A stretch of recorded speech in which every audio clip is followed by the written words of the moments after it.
Welcome to the Davinci Resolve 3D camera. Probably one of the most confusing things that Davinci Resolve has in this program, but we're going to check it out. I watched a ton of tutorials on this, and I just couldn't find much of what was really explanatory in helping me actually use the 3D camera. So I want to further break this down today, so hopefully you guys have something, a video that you can go to kind of explain everything and just break down all the bits and pieces of it. So let's jump in here and start off by grabbing a Fusion comp and just jump right into the Fusion page. We're going to start off the comp like we do with most comps, grabbing a background to set our resolution, and we're just going to bring the alpha value all the way down. Now, if you've never worked in the 3D space before in DaVinci, you're going to need a couple different nodes. You'll need an image 3D, a shape 3D, or a text 3D, just something to put in the 3D space. In this case, we're going to grab a text 3D, but you can also grab an image plane, and I'll show you how to go and use that in a second. Once you have your 3D object per se, which in this case is the text, we're going to go ahead and type something out. Davinci Resolve 3D is hard. Let's go ahead and type this on a couple different nodes. So I'm going to copy and paste this in. So 4 words, 4 text nodes. Makes sense, right? I'm going to delete all the extra words in here. So we did that. And we'll come into this one. And I'm sorry, we got 5 words. So let's jump in here. Boom. Losing track here. We got 3D. And then we'll have is. And then we'll have hard. All right, so we got our text, and we're going to come in here and we're just going to leave everything as is because it's going to make it a little bit easier. The only thing I want to adjust is the extrusion on here. So we'll jump in and we'll play around with the extrusion. We will make our text actually 3D, and you can see that here in the viewer that it's now extruded. It's 3D. First thing let's go over is how to move around in the viewer. If you hold down the middle mouse wheel on your mouse, you can actually move around in the viewer freely. And then if you scroll on your mouse, you move up and down in the space. Control will bring you in and out. Shift will tilt you up and down. It will rotate the screen. And turns out that if you hold Alt on your computer and then you click the middle mouse key and move around, you can actually rotate around in the 3D viewer. The next thing that we're going to need is we're going to need a couple more nodes. We're going to need a merge node. This merge node is like the multi-merge node. If you ever use that, it has unlimited inputs. We can just go ahead, connect all these text and any number of different things to this merge node. It is pretty cool. Let's just go move that down, and let's go ahead and move our whole comp down a little bit because we're going to need some room. The next thing we're going to need is a 3D camera. So let's go ahead and bring that in. This is what's going to show our text on the screen. And lastly, we need a render node.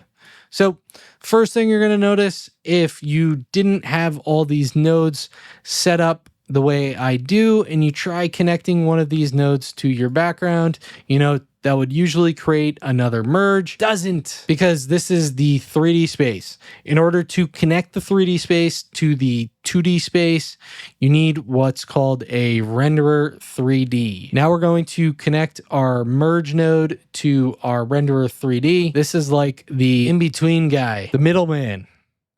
So we're going to connect our middleman to our background. That's going to create a merge. And one thing I want to make note of, always switch your renderer to hardware renderer for the type. Otherwise, you guys may have some exploding computers. This is going to make it so that way DaVinci works off your GPU, and 3D cameras are extremely graphics intense. All right, so now that we got our text in here, I want to show you how you can bring an image into the 3D space.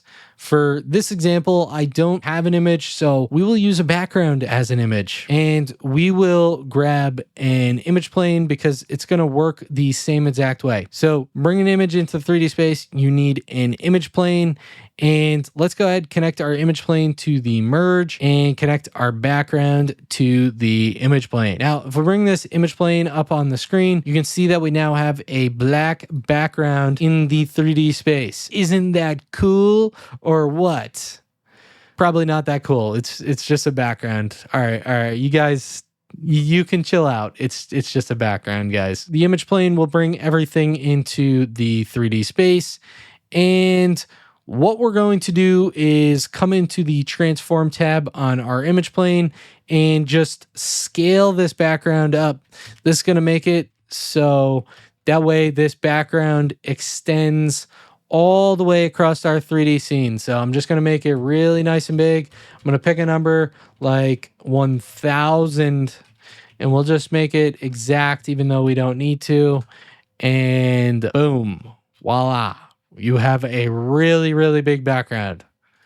And we're going to go ahead and switch this back to black. Now, if you have your media out on the screen like I do, you're probably wondering where everything is. And that's a pretty common concern. So let's go over that. So you don't see anything in your media out, and that's because your camera is not set up to show you anything on the screen. So if we jump in here to our camera, first things first, bring our merge up onto the first viewer and click on our camera.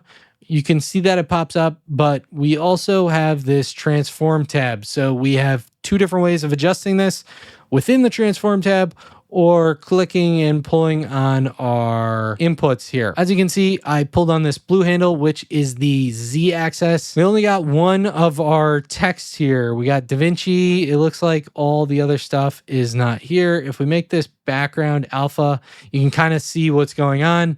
And it looks like a jumbled pile of freaking crap. That's because in the 3D space, due to that Z axis, all these words are on top of each other right now. This is the dimension that gives like that depth, right? So if we bring up the alpha value again, we can start to move some of these texts off each other. Now, I like to do this by bringing in a transform 3D, just so I remember where the movement is happening. So I'll bring in a transform below the 3D. And we'll bring in one for all the text and for this one. Now, that kind of got a little bit jumbled around. So you can organize it however you want. But now let's get these bad boys off each other. Let's first adjust their color so we can see them a little bit better. So pop into your text. We'll leave the first one white. Let's make this first one purple. Why not? Let's make this second one blue-ish. Make this one red. And the last one, we'll make it yellow. Now, I can't remember if I actually came in here and extruded the text. I did on the first one, didn't do on all the others. So I'm just going to pop in here to all the other texts and make sure that there is some extrusion value on all of these. All right, now that we got our extrusion on here, we can actually start to animate. So the way that I like to do this is by using this transform to actually position all these different nodes in the 3D space. So we can bring up the first one and we will have to probably zoom in quite a bit because our background is really big and our text is really, really small. So let's go ahead and bring this all the way up here. Come into our second one. We'll maybe, let's use the same X value that we have here, copy and paste that in, and let's just keep it low. Let's keep it low. Let's move this one up in the Y space, over a little bit in the X space. Leave this one exactly where it is. And then we'll have this one move all the way up here and over. So we got all our words set up in the 3D space. As you can see, they're all kind of all over the place just to get a nice little animation in here. You can see we got is on the screen. Obviously, we want to start with the word Davinci. So that's what we're going to go ahead and do. I like to do this all on a transform node as well. So I'm going to place a transform in front of the camera just so I remember kind of what's going on. I'm going to actually undo the Z value on this camera and do it all from the transform. All right, so now I'm going to move around the camera so that way it's in line with the Davinci value. And let's just zoom out, and I'm going to hit Control G on this video to actually bring up a grid so that way we can center our text. All right, so now once we have our text centered, we can start doing some of the animating process. So we got a couple different options here. We have the translation and rotation option, as well as using a target. This is just going to position it so that way the camera is tilting towards a certain location. Right now it's pointing towards is, or it's supposed to be, but for whatever reason, the transform glitches when you use the use target. So you need to actually use that functionality within the camera itself. But with that being said, let's work on animating the translation. So I'm going to animate the translate group, and then we're going to also come into the text, and we're going to animate this text as well. So what I like to do is bring in another transform. So we'll hit F2 on this transform. We'll name this movement, and then we'll bring in another transform below this, and we'll rename this rotation. All right, so this one we'll use to rotate the text. As you can see, it's kind of going through the border. So we may need to increase that Z value so that way it's not going through the background. So if we twist this now, it's not going through the background anymore. And it's looking pretty nice, but it's not exactly center. So let's go ahead and center this back up real quick. And now we can adjust the rotation. So let's start on frame 0 and let's go to about frame 40. And now let's create some rotation in the beginning for our text. And then we'll create some movement in our camera to do the same thing. We'll go to frame 40 and we'll come back to frame 0. We'll punch in quite a bit. We'll go to frame 40 and I want the same Z value. So now let's check out what we got. Kind of animating across the screen.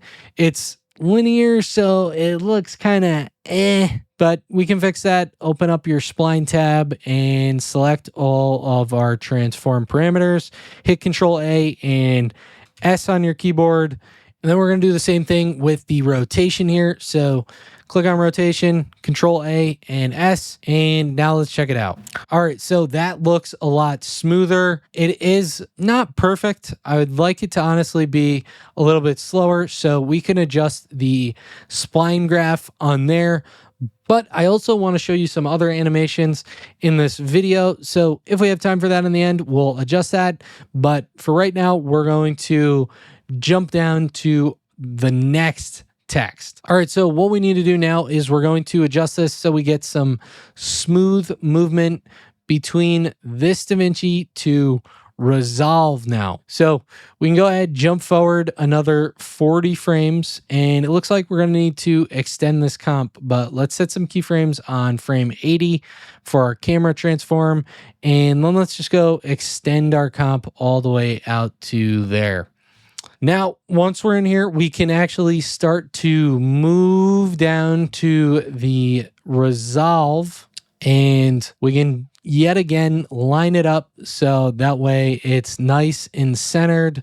We're not going to do any rotation on this one, so we don't really need to worry about the Z value too much. I just pushed it up a little bit to really center it on the screen. But now we're going to get an animation like this. It goes across to Davinci, moves down to Resolve.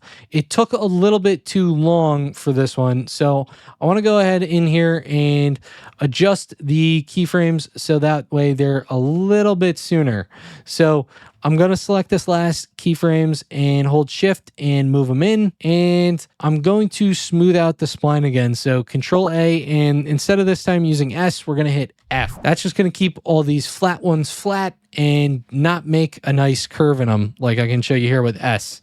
It curves them. We don't want that. So Control A and F. So that still doesn't look as smooth as I would like it to look. So the other alternative here is that if we work on a different transform node altogether, we can get two different motions going at the same exact time. So if we just unselect these frames here and we bring in another transform 3D for our camera, we can actually switch between these transforms and we can set some keyframes on frame 60 as well as, let's say, frame 38 because it shows the whole Davinci there. We can now move this camera down to where we need it to go for resolve and just smooth everything out like we did before. And we're going to get something like this. So it's a little bit smoother. It's kind of subtle, but it is a bit smoother. And now what we can do is we can even smooth out this graph even a little bit more. So we didn't touch the Z value, but we did touch the Y and the X. So I want it to really be smooth in the end, I think. So what I'm going to do is I'm going to select these two and I'm just going to extend out this handle right here, get it nice and slow in the end. And I'm going to do the same thing with the X value. I'm just going to hold Alt and extend out this handle. And now let's check out what we got. All right, so it's getting a little bit smoother. It's getting there. And the next thing we can do is move on to our next letters. So this one, I want to add in, let's say, a spin this time. So let's go ahead. Let's move this value. Let's move this in the Z space all the way out here. Okay. So let's work on getting our camera set up a little bit more first. We can kind of piggyback off the same method. We can create a transform for every single text and then we can group it later. So I'm going to I'm going to let it sit on these characters for about 10 frames and then I'm going to move it again. So, and actually there's going to be a little bit of movement in between, so it won't really sit for that long. So I'm going to let it sit for 10 frames and then we're going to let's make this one a little bit longer. I think it'll be a bit more smooth if we make it a bit longer. I want to start naming these because otherwise it's going to get really confusing. So I'm going to name this one Davinci Transform, Resolve, Transform, and 3D Transform. All right, now let's go ahead and move this camera out all the way. And let's go ahead and move it over. And we moved it too far, it looks like. And it probably needs to come up. So let's move it up, over. Still needs to come out a bit. All right, let's go ahead and smooth out these splines. Check out what we got so far.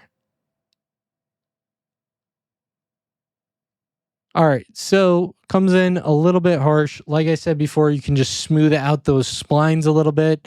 And now I'm going to come into the text for the 3D and I'm going to rotate it. So I want it to happen kind of as we're coming in here. So let's go ahead and move in to frame 150. And let's just rotate it on the Y axis. It'll do something like that. We can go ahead, smooth these out, and let's check it out.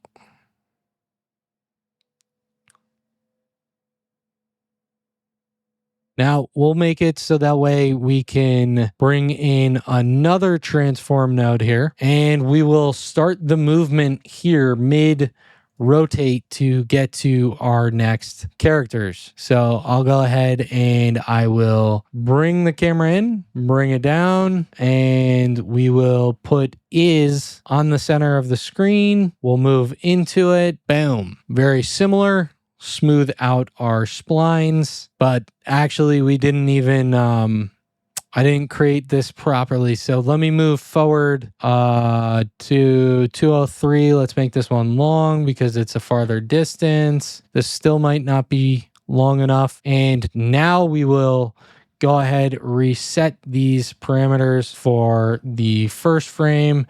And now we can smooth it out. So we got Davinci, we got Resolve, moves to the 3D, rotates, mid 3D rotation, moves to is, which we could have do another different animation. We'll have it kind of like look up per se. So we'll shoot this out a little bit and we'll have it look up. And then when we get on the center of it, it will come back down to 0. 3D move is. So it's the little things that just make these comps a little bit better. These animations will just get a little bit cleaner.